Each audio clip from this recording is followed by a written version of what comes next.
Agama yang membunuh.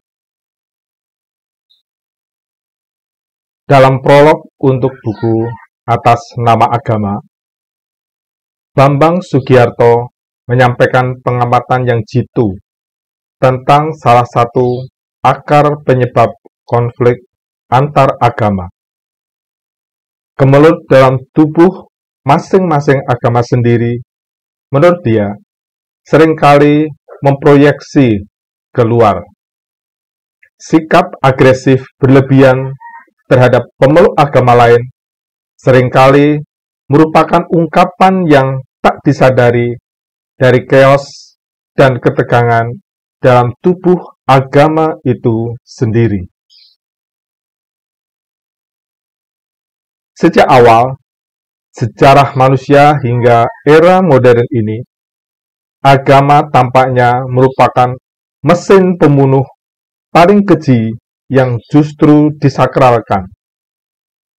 Pembunuhan pertama, Kain atas Habel, tak lain merupakan buah dari kegelisahan beragama.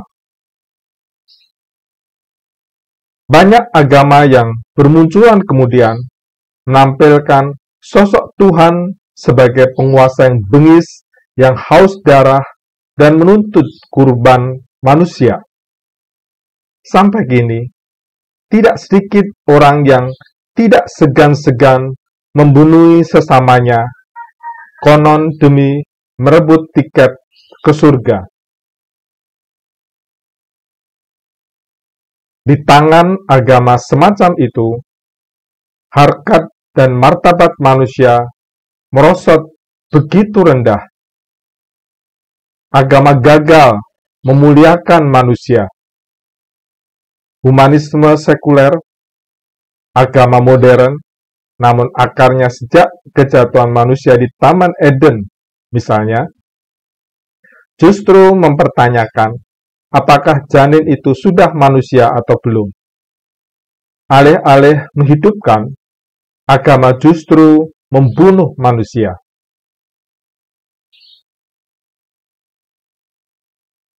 Yesus sendiri menghadapi sistem keagamaan semacam itu. Dia membangkitkan kegeraman para ahli Taurat dan orang-orang Farisi, golongan paling alim pada masa itu.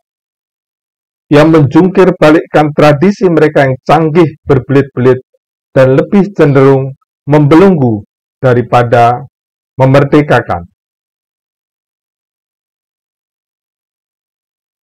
Ketika mengisahkan penyembuhan di kolam Bethesda, Yohanes memberi catatan menarik atas pelayanan Yesus. Tetapi hari itu, hari Sabat, tulisnya. Diperlihatkan orang Yahudi dengan sengit lebih meributkan pelanggaran atas tradisi Sabat daripada turut bersukacita atas kesembuhan ajaib seseorang yang telah sakit selama 38 tahun. Menghadapi kebebalan legalistik ini, di tempat lain Yesus menegaskan, hari Sabat diadakan untuk manusia, dan bukan manusia untuk hari Sabat. Pernyataan ini menelanjangi legalisme yang lebih menekankan aspek-aspek lahiriah keberagamaan yang justru tidak menjawab hakikat persoalan umat manusia. Persoalan manusia bukanlah bersumber dari luar sana. Chaos tersebut ada di dalam diri manusia itu sendiri. Musuh kita bukan orang lain, bukan darah dan daging. Seperti dikatakan Alexander Solzhenitsyn, seandainya saja ada orang-orang jahat yang dengan busuk hati melakukan perbuatan jahat di suatu tempat, yang kita perlukan hanyalah memisahkan mereka dari umat manusia lain dan kemudian membinasakan mereka. Namun, garis yang memisahkan antara yang baik dan yang jahat itu menembus hati setiap umat manusia.